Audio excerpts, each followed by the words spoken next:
Now, unfortunately, when we look at the history of these intra-faith dialogue that have taken place amongst Muslims, what we find is that most of the times there have been two approaches to these dialogues.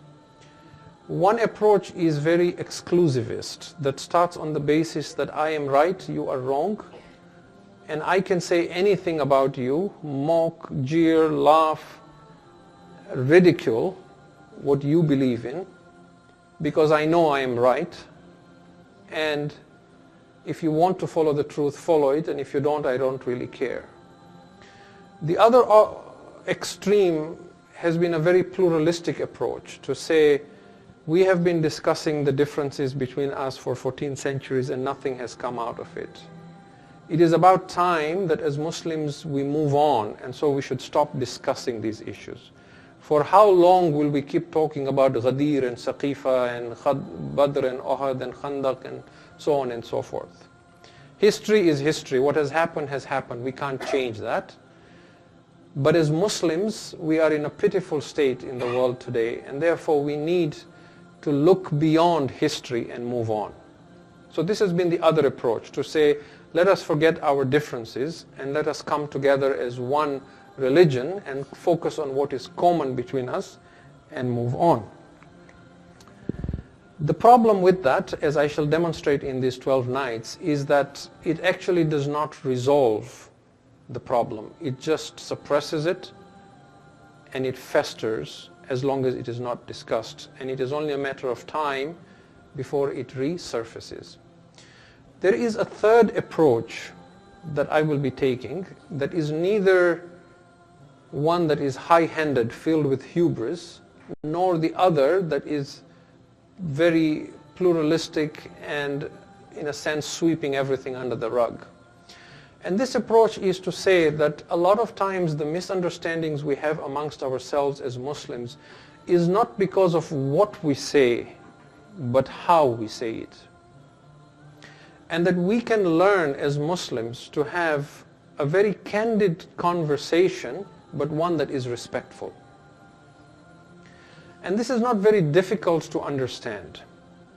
Supposing we had some strife and some tension in a relationship in our family, whether it is between us and our spouses, or us and our parent, or a sibling, or a child.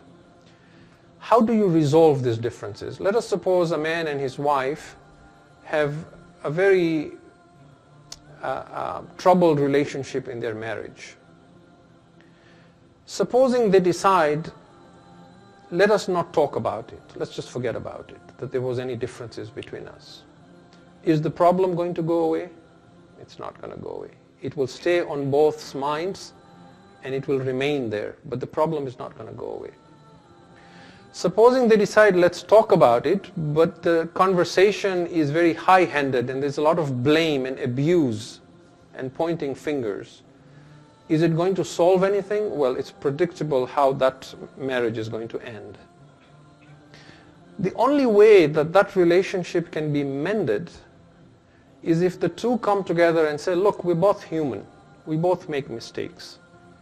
If we truly love each other and we want to repair this marriage, then let us talk to each other the language of love. So you both sit down, each one expresses their grievances, the other one listens to the other one, each one apologizes to the other, you seek to understand, and then you seek to be understood, and from there, that marriage can move on. The same things that were said in hostility are now being said again, but what has changed is how it is being said. In other words, I don't need to labor this point, but if we are to solve the problems in Islam today between the major sects in Islam, what is needed is this element of sincerity, of being genuine, of humility, of really wanting to reach out to each other with compassion, with empathy. And this is the language actually that the Quran teaches us.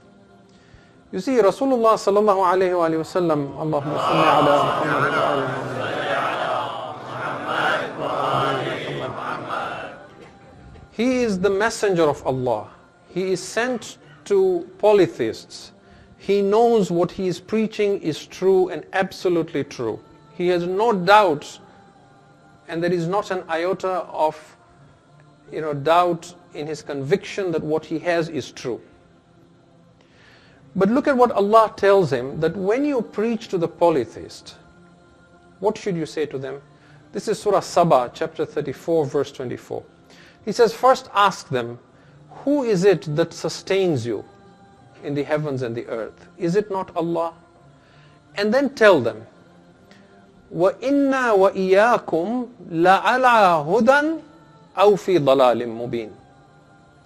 And you and us, either one of us is on guidance and the other one is on misguidance. This is the messenger of Allah.